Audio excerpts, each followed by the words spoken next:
chapitre 18. Luc 18. Et on va lire à partir du verset 9. Luc 18, 9. Aujourd'hui, ce qu'on va voir, ce sont des choses qui constituent des obstacles dans nos vies, à la manifestation de la grâce de Dieu, de sa justice.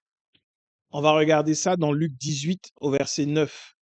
Parce que Dieu, dans son amour, a tout pourvu et a tout envoyé pour nous. Quand il a tout pourvu et tout envoyé, derrière, la seule chose qui peut bloquer, c'est à notre niveau. Ce que Jésus-Christ a fait, c'est parfait. Et la perfection de ce que Christ a fait est ce dont nous héritons. Nous héritons de la perfection du travail de Jésus-Christ. Alors, on va lire ensemble Luc 18, 9, qui nous dit au Luc 18 au verset 9, « Il dit encore cette parabole en vue de certaines personnes se persuadant qu'elles étaient justes et ne faisant aucun cas des autres. Deux hommes montèrent au temple pour prier, et l'un était pharisien et l'autre publicain. Le pharisien debout priait ainsi en lui-même. « Ô Dieu, je te rends grâce de ce que je ne suis pas un homme comme le reste des hommes, qui sont ravisseurs, injustes, adultères, ou même comme ce publicain. Je jeûne 2 fois la semaine, je donne la dîme de tous mes revenus. » Le publicain, se tenant à distance, n'osait même pas lever les yeux au ciel. Mais il se frappait la poitrine en disant, « Ô Dieu, sois apaisé envers moi, qui suis un pécheur. » Je vous le dis, celui-ci descendit dans sa maison justifié plutôt que l'autre, car quiconque s'élève sera abaissé, et celui qui s'abaisse sera élevé. Amen. Qu'est-ce qu'un publicain? Un publicain, c'est un collecteur d'impôts à l'époque. Et on voit là un pharisien qui est un docteur de la loi. Autrement dit, c'est un dirigeant dans l'église. C'est comme un pasteur. Et ils sont tous les deux partis prier au temple. Donc tous les deux sont dans une foi commune et croient en Dieu. Et on voit ce pharisien qui est debout dans la prière et qui dit, « Seigneur, je te rends grâce. » Parce qu'il n'est pas ravisseur, ça veut dire qu'il n'est pas voleur, qu'il n'est pas injuste, ça veut dire qu'il ne fait pas de mauvaises choses et qu'il n'est pas adultère, ou même qu'il n'est pas comme ce collecteur d'impôts, car à l'époque de Jésus, les publicains étaient très mal vus parce qu'ils collectaient les impôts.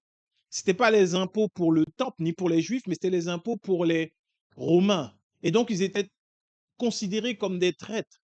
Donc, c'était des publicains. Et eux, c'est des Zachée, Matthieu, ils étaient des publicains. Dieu les a appelés, Dieu les a touchés, Dieu les a transformés. Et donc lui, ce pharisien, connaissant la loi, dit, je jeûne 2 fois dans la semaine. Je donne la dîme de tous mes revenus, 10% de tous mes revenus. Il le dit en lui-même. Ça veut dire que d'extérieur, on voit juste un homme qui a les yeux fermés, qui est debout, qui ne parle pas, mais au-dedans de lui, c'est ce qui se passe. Il se considère supérieur aux autres. Et pourtant, il est docteur de la loi. Il est censé apporter un message qui approche de Dieu. Et il y a un autre qui est censé être un traître à la nation juive, parce qu'il coopère avec celui qui est venu, avec ceux qui sont venus comme des oppresseurs sur la nation juive, la nation élue, choisie de Dieu. Donc c'est un traître. Et lui, il n'ose même pas regarder, lever la tête vers le ciel. Il murmure au Seigneur. Il dit en frappant sa poitrine, « Oh Dieu, sois apaisé envers moi, qui suis un pécheur. » Et Jésus dit de ces deux, celui qui repart chez lui justifié, c'est le publicain. Alors, pendant des années, j'ai été impressionné par des hommes qui mettaient en avant le fait qu'ils arrivaient à jeûner. Ils jeûnaient, ils donnaient leur dîme, ils faisaient du bien, ils étaient généreux. Et je me rends compte en lisant cette parabole que c'est exactement l'exemple de l'orgueil qui empêche d'être justifié. Parce que tu vois, quand tu crois en Jésus-Christ, quand tu viens à lui et que tu es sauvé par grâce, tu es justifié désormais. Tu deviens juste, justifié par la mort de Jésus à la croix. Mais lorsque intérieurement, on ne parle pas de prière faite à haute voix. Donc ça veut dire que c'est quelque chose qui se passe entre Dieu et toi. Ça se passe au niveau de tes propres pensées. Ça se passe au niveau de la façon dont tu te considères dans le corps de Christ. Tu considères, et il y en a beaucoup aujourd'hui parce qu'on leur a enseigné ça comme message, parce qu'on leur a fait comprendre que c'était important de jeûner régulièrement, que c'était important de donner la dîme de tout. Quand tu prends la version du semeur, c'est écrit, je donne 10% de tous mes revenus.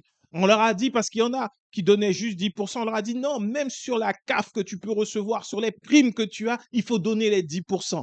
On leur a enseigné ça. Et puis, quand ils voient qu'il n'y a pas de résultat dans leur vie, au-dedans d'eux, il y a cette pensée. Seigneur, je ne comprends pas. Pourquoi moi, je n'y arrive pas alors que je jeûne, que je donne la dîme de tout et que je ne fais pas du mal comme, tu vois, les autres là qui font du mal. Il y a des personnes qui prient comme ça. Et elles se demandent pourquoi elles n'ont pas de résultat. C'est parce qu'elles reviennent comme ce pharisien. Parce qu'on leur a enseigné, elles pensent connaître la parole, commencent à se considérer au-dessus des autres. Non, mais moi, je jeûne régulièrement.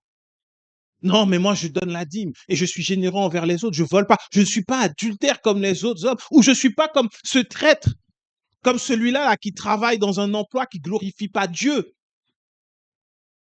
Mais la personne a un emploi honnête, elle n'est pas en train de voler. Et c'est là que Jésus dit, celui qui dit Seigneur, sois apaisé contre moi, qui suis pécheur. C'est lui qui est reparti justifié. Pourquoi? Parce qu'au-dedans de lui, il ne mettait pas en avant ses œuvres. Il ne mettait pas en avant ce qu'il faisait, ni qui il était, ni comment il le faisait. Mais il demandait juste à Dieu, Seigneur, sois en paix avec moi, parce que je reconnais ma situation. Mais cet homme, maintenant, s'il travaille en tant que publicain, alors que c'est un travail détesté, s'il le fait, c'est parce qu'il ne veut pas devenir un voleur, c'est parce qu'il ne veut pas devenir un mendiant, c'est parce qu'il a une famille dont il doit s'occuper, c'est parce qu'il a des responsabilités, il a des parents, il a des choses à faire. Et donc, plutôt que de voler, que de mendier, abuser les autres, il fait un travail qui est honnête. Certes, considéré comme un traître, mais honnête. Et parce qu'il le sait que vis-à-vis de sa nation, il est en train de coopérer avec l'ennemi, il dit, Seigneur, s'il te plaît, sois apaisé contre moi. Et Jésus dit, il est reparti chez lui justifié. Ça veut dire que ses fautes ne lui étaient pas imputées. Il ne repartait pas chargé. Il allait prier Dieu en toute humilité et il était déchargé de tous ses soucis, ses fardeaux. Alors que le pharisien, quel fardeau il a présenté à Dieu là? Parce que la prière, c'est de venir devant Dieu, de parler avec lui, de tout lui présenter. Mais quand tu viens et tu présentes ta propre perfection, Dieu a un maître étalon, il va dire non, là, ça marche pas. Tu peux pas être justifié sur la base de tes œuvres. Parce que si tu es justifié sur la base de tes œuvres, ça veut dire que tu ne crois pas en l'œuvre parfaite de Jésus. Et tu te reposes sur ta capacité à jeûner, ta capacité à prier, ta capacité à ne pas faire le mal comme les autres pour dire, waouh, aujourd'hui, Seigneur, ça va, je te rends grâce. C'est comme ça qu'il a commencé sa prière. Seigneur, je te rends grâce de ce que je ne suis pas comme le reste des hommes. Le début commence bien, Seigneur, je te rends grâce. Mais après, je ne suis pas comme les autres. C'est merveilleux. C'est pour ça qu'il faut faire attention à ces messages qui deviennent de l'endoctrinement purement satanique et qui fait que dans le corps de Christ, beaucoup n'arrivent pas à vivre la justification. Cette justification qui fait qu'il n'y a ni malédiction, ni réclamation, qu'il n'y a rien qui puisse venir nous déranger ou nous gêner dans notre vie en Christ. Quand tu es justifié, ça veut dire que la justice de Dieu parle en ta faveur. Et quand tu comprends ça, tu comprends que ce n'est pas normal que dans l'Église, on passe son temps à prier pour chasser des démons, à prier pour qu'il n'y ait plus de malédiction ancestrale, plus de malédiction familiale, à prier pour détruire, renverser les œuvres de l'ennemi parce qu'il y avait un grand-oncle qui était sorcier, parce que maman même était sorcière ou parce que j'ai épousé un sorcier. Non, quand tu viens en Christ, la justice de Jésus-Christ te parle, mais cette justice, tu la reçois par la foi en toute humilité. La grâce, qu'est-ce que c'est que la grâce? La grâce, c'est quand tu as été reconnu coupable, qu'on t'a jeté en prison et on dit, on te fait grâce, sors de prison. Tu peux reprofiter, rejouir de la liberté, sauf que ce n'est pas parce que tu as été innocenté, mais c'est parce qu'on t'a fait grâce. Ça, c'était la grâce présidentielle. À l'époque où il y avait la grâce présidentielle, il y avait des personnes qui faisaient plein de PV, qui prenaient plein de PV parce que à chaque nouvelle année, il y avait la grâce présidentielle et tous les PV sautaient. Bon, ça c'est fini. Mais il y a des personnes, notamment le dernier gracié au niveau de la justice française, il se bat encore pour démontrer qu'il est innocent. Il était gracié, il est sorti de prison, il n'est plus en prison, il est libre. Mais parce que c'est une grâce présidentielle qu'il a reçue, il est toujours noté comme ayant été jugé coupable. Et il se bat pour montrer que non, non, je n'ai jamais fait ce crime-là. Va chercher le dernier gracié, je ne donne pas son nom, parce qu'aujourd'hui avec les réseaux sociaux, c'est compliqué. Mais c'est exactement ce qui se passe. Et donc quand tu viens en Christ, ce n'est pas parce que tu n'es plus coupable que tu avances, mais c'est parce que tu es sauvé par grâce. Et donc tu reconnais littéralement, Seigneur, si je viens à toi, et c'est ce qui s'est passé le jour de ta conversion, je reconnais que je suis pécheur et je viens devant toi et que j'ai besoin de l'œuvre de Jésus à la croix pour me justifier. Et c'est ça sa grâce. Et c'est ainsi que Dieu te dit d'avancer et d'aimer ton prochain comme toi-même, de considérer que ce n'est pas parce que tu es parfait que tu es là, mais c'est parce que Christ t'a fait grâce. C'est là la grâce de Dieu. La grâce de Dieu. Et ça a une grande implication. Regardons ensemble Jacques, le livre de Jacques. Jacques, c'est le chapitre 5, si je ne m'abuse.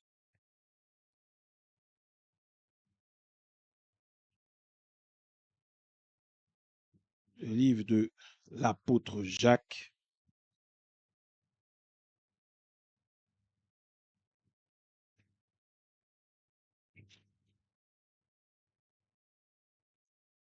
Jacques 5, le verset 13. Jacques 5, le verset 13 nous dit, quelqu'un parmi vous est-il dans la souffrance qu'il prie? Quelqu'un est-il dans la joie qu'il chante des cantiques? Quelqu'un parmi vous est-il malade qu'il appelle les anciens de l'Église et que les anciens prient pour lui en loignant d'huile au nom du Seigneur Jésus? La prière de la foi sauvera le malade et le Seigneur le relèvera, et s'il a commis des péchés, il lui sera pardonné. Confessez donc vos péchés les uns aux autres et priez les uns pour les autres afin que vous soyez guéris. La prière fervente du juste a une grande efficace, ou elle est très efficace, ou elle a une grande efficacité. La prière fervente du juste. Et quand là, il dit confessez donc vos péchés les uns aux autres, ça ne veut pas dire va maintenant, appelle ton prochain et raconte-lui toute ta vie. Le mot utilisé ici, confessez donc vos péchés, c'est le mot exomologeo. Ça veut dire que reconnais. Dedans, il y a homologué. Ça veut dire que tu attestes que oui, tu n'es pas parfait en fait. Et là, on te dit, confessez donc vos péchés les uns aux autres. Les uns aux autres. Donc que personne ne vienne devant son prochain en disant, ah non, mais moi je peux t'aider parce que je suis. C'est pas ça. C'est-à-dire, j'ai assez d'humilité pour reconnaître que, en fait, je ne suis pas parfait, mais prions ensemble et la justice de Dieu va agir. La prière fervente du juste va avoir une grande efficacité afin que vous soyez guéris, notamment. En fait, c'est juste de reconnaître tout simplement,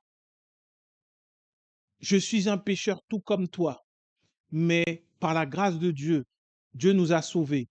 Et c'est à cause de ça que nous allons prier ensemble et tu seras guéri. Non pas parce que moi j'ai une autorité, une onction, une puissance. C'est pas parce que j'ai jeûné, c'est pas parce que j'ai fait telle ou telle chose devant Dieu que je vais prier et qu'il y aura une guérison. Non. C'est parce que je suis exactement comme toi et que comme je suis comme toi et que je reconnais que je ne suis pas meilleur que toi ni au-dessus de toi, que Christ nous a justifiés, prions ensemble afin que tu sois guéri.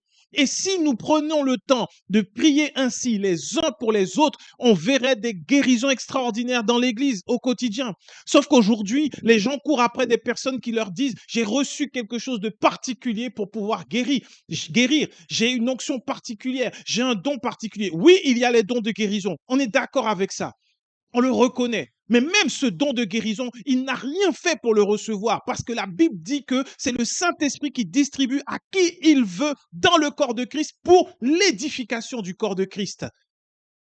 Donc ce n'est pas parce que tu reçois un don particulier que tu dois mettre en avant que c'est parce que j'ai prié, jeûné pendant 48 ans qu'aujourd'hui je suis capable de.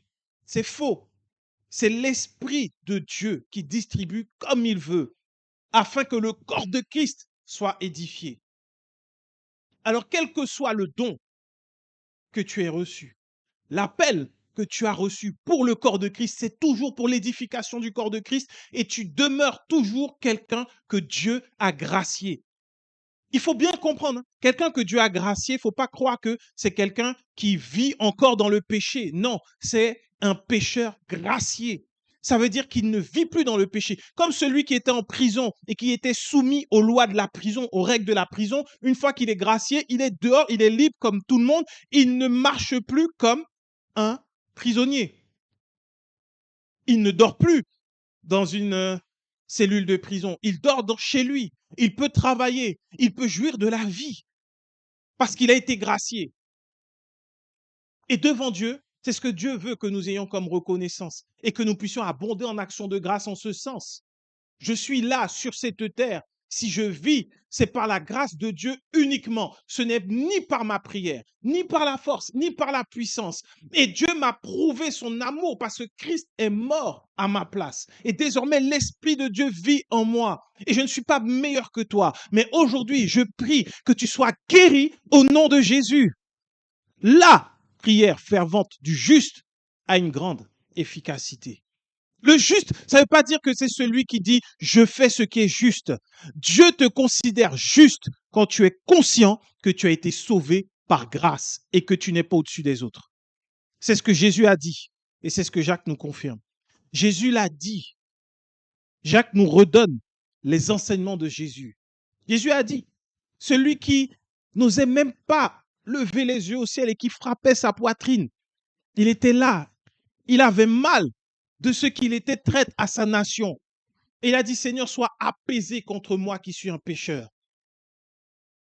Et il est reparti justifié. Et pourtant, d'extérieur, si tu regardes, le pharisien, il fait 2 fois par semaine, il jeûne. Il donne la dîme de tous ses revenus. Il ne fait rien de mal, pas adultère. Il agit bien envers les gens. Mais à l'intérieur de lui, c'est de la pourriture qu'il y a. Et il se croit au-dessus des autres. Il est orgueilleux. Et il se croit au-dessus des autres. Et il repart de là sans être justifié. Mais certainement, il devait être admiré et bien regardé par les autres.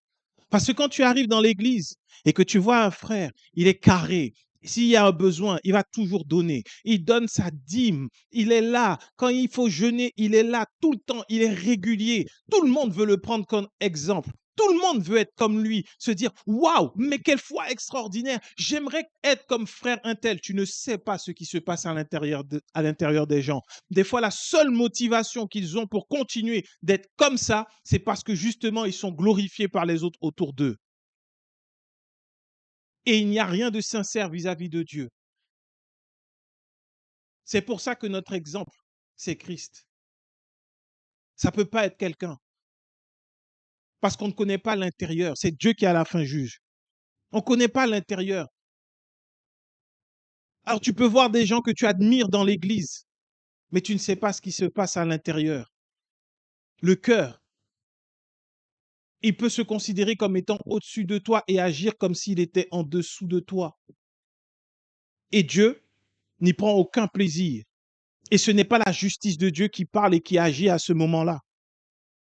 C'est pour ça que les hommes de Dieu qui mettent en avant leur sanctification, leur consécration, le prix payé pour, ce ne sont pas des exemples à prendre. Jésus, à aucun moment, jusqu'à la fin, n'a mis en avant qu'il avait fait 40 jours de jeûne. À aucun moment, il a mis en avant le fait qu'il avait été tenté par le diable et qu'il avait résisté. À aucun moment, même lorsqu'il est ressuscité, il a mis en avant devant ses apôtres que, vous voyez, j'ai supporté 39-1 dans mon dos et aujourd'hui je suis là comme je vous l'avais promis. C'est parce que je suis Jésus. Il n'a pas fait ça. La seule fois où il est venu, il a dit à Thomas, voilà les trous dans mes mains. Tu voulais voir parce que tu ne croyais pas. Mais il ne s'est pas justifié d'avoir triomphé de la croix. Aujourd'hui, Jésus-Christ est glorifié. Mais jamais il a mis en avant qui il était. On ne célébrait pas qu'il y a quelque temps de ça, 2 semaines. Et Jésus, tellement il était humble, il a préféré comme un esclave laver les pieds des disciples avant d'aller à la croix et d'être glorifié. Plutôt que de dire à ses apôtres, bon maintenant, lavez-moi les pieds. La seule fois où il a été glorifié, c'est quand il est rentré à Jérusalem sur le dos d'un âne et que tout le monde le célébrait. C'était juste avant que tout le monde ne dise de le crucifier. Prenons l'exemple de Jésus. Restons sur Jésus-Christ. Parce que le seul capable de juger ce qu'il y a à l'intérieur, c'est Dieu lui-même. Tu vois les personnes, tu as l'impression qu'ils ont une belle consécration vis-à-vis de Dieu, mais ils ont un orgueil tellement élevé qu'ils sont loin de la justice de Dieu. Le danger, et c'est ce qu'on a pu voir, pourquoi Jésus a pris l'exemple des pharisiens, c'est que après, il n'y a aucune miséricorde, aucune grâce. L'amour ne se manifeste pas pleinement. Parce que tu vois, Seigneur, si moi j'arrive à faire 2 jours de jeûne par semaine, si moi j'arrive à donner les 10% de tous mes revenus, si moi j'arrive à venir à l'église à faire le bien, pourquoi cette femme qui a été prise en flagrant délit d'adultère, on devrait lui pardonner? Parce que moi aussi j'aimerais bien le commettre, mais je ne le fais pas. Pourquoi on devrait le faire? Et ils sont arrivés devant Jésus et ils ont mis cette femme prise en flagrant délit et lui ont dit à Jésus, voilà, maître, qu'est-ce que tu décides de faire? Parce que cette femme a été surprise. Elle a été prise en flagrant délit d'adultère. Remarquez qu'ils n'amènent pas l'homme, ils amènent la femme. Ils s'attaquent au plus faible. Ils la mettent devant Jésus. Et Jésus va les mettre devant leur propre justice. Voilà ce qui se passe quand tu veux te justifier devant Dieu. Quand tu t'appuies sur tes œuvres, sur un rang, Jésus va te remettre en face tes propres œuvres. Et en se baissant, il leur a dit que celui qui n'a jamais péché jette contre elle la première pierre. Vous voulez la condamner, pas de problème. Mais dans ce cas-là, que vous soyez purs, que vous soyez sans faute. Parce que c'est que celui qui est sans faute qui peut condamner. Celui qui a des fautes se tait. Et la Bible nous dit, dans cette situation où ils avaient amené cette femme adultère devant Jésus, que du plus vieux au plus jeune, ils ont tous laissé les pierres et ils ont disparu. Le temps que Jésus se relève, ils ont dit, et Jésus dit à la femme, mes femmes, où sont ceux qui t'accusent? Et ils étaient tous partis. Et celui qui était parfait, sans faute, sans péché, il lui a dit, va et ne pêche plus. Il ne la condamnait pas, lui non plus. C'est ça, la justice, la justification selon Dieu. Tu veux voir du résultat. Tu veux avoir une prière efficace. Tu veux voir que dans tous les domaines de ta vie, lorsque tu élèves la voix, il se passe quelque chose, que Dieu se manifeste. Alors il va se manifester non pas à cause de toi, mais sur la base de la justice qu'il y a en Jésus-Christ, parce que tu es juste. Et cette justice va passer par le fait que tu es conscient d'être un pécheur gracié. Tu ne vis pas comme étant toujours ah Seigneur, pardonne-moi, pardonne-moi, pardonne-moi. Non, mais tu vis comme quelqu'un qui est conscient que sans la grâce de Dieu, tu serais dans la boue du péché. Et au lieu de dire Seigneur, pardonne-moi, tu rends grâce tous les jours en disant Seigneur, merci parce que tu m'as lavé par le sang de Jésus. Merci parce que tu m'as retiré de la boue du péché alors que tous m'avaient tourné le dos. Et quand tu as cette pleine conscience, tu vas aimer ton prochain comme toi-même. Tu vas l'entourer. Et lorsque ton prochain aura une difficulté, lorsqu'il sera malade, lorsqu'il sera tombé, lorsqu'il sera nu, lorsqu'il sera à la rue, tu pourras lui dire, moi aussi, je ne suis pas mieux que toi, mais viens, prions ensemble et Dieu va agir à cause de la justice de Christ, non pas à cause de mes œuvres, non pas parce que je suis mieux que toi, mais parce que Christ nous a justifiés. Et sur le chemin, il y avait Pierre et Jean qui allaient au temple. Et il y avait cet homme qui était là, qui mendiait, paralysé, déposé là pour pouvoir faire de l'argent. Et il mendiait pour pouvoir essayer d'avoir quelques pièces en s'appuyant sur la culpabilité que tous ceux qui vont à l'église peuvent avoir parce qu'ils sont conscients du péché et non pas de la justice. Et cet homme avait certainement un revenu, mais il mendiait. Et Pierre et Jean vont arriver devant la porte du temple et ils vont voir cet homme va les voir, il va regarder Pierre et Jean, il va leur dire, s'il vous plaît, donnez-moi quelque chose. Et Pierre va le regarder, il va lui dire, je n'ai ni argent ni or, mais ce que j'ai, je te le donne. Qu'est-ce que Pierre avait? Qu'est-ce que Pierre avait qu'il pouvait donner en retour? Pierre qui lui-même avait trahi Jésus.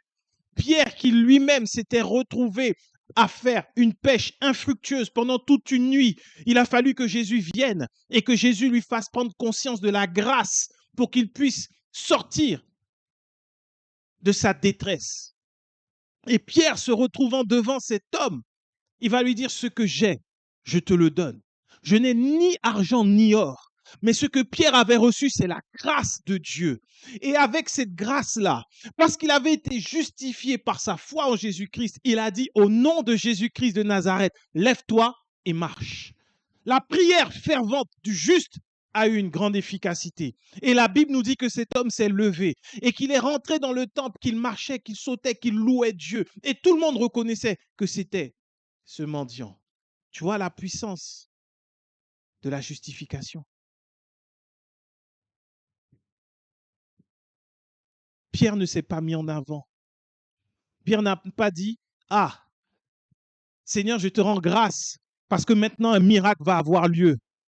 Cet homme qui était là, tu l'as mis là exprès pour que nous puissions démontrer que Jésus-Christ est vivant. Il aurait pu faire ça, Pierre.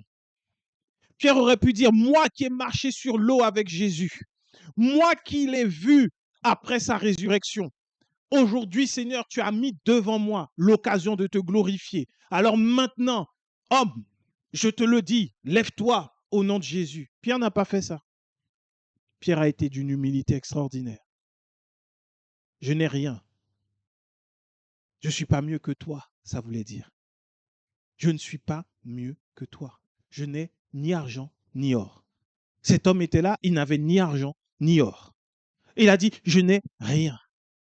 Mais par contre, je n'ai pas d'argent, je n'ai pas d'or. On est au même niveau. Mais j'ai une chose que toi, tu n'as pas. Tu n'as pas encore reçu la grâce de Dieu. Parce que si on t'a positionné là devant l'église, c'est qu'on s'attend à ce que peut-être que Dieu te touche en voyant ta situation. Mais la solution avait déjà été envoyée. C'était la mort de Jésus à la croix. Jésus mort à la croix. Pierre vient et dit, lève-toi, marche.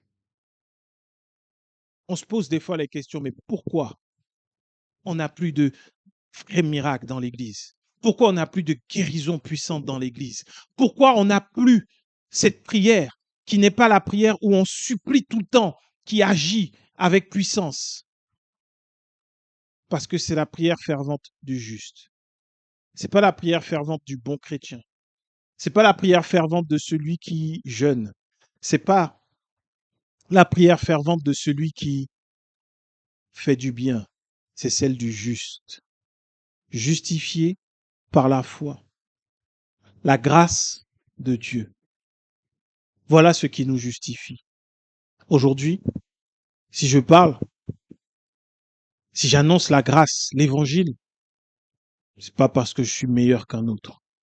Je suis un pécheur sauvé par grâce.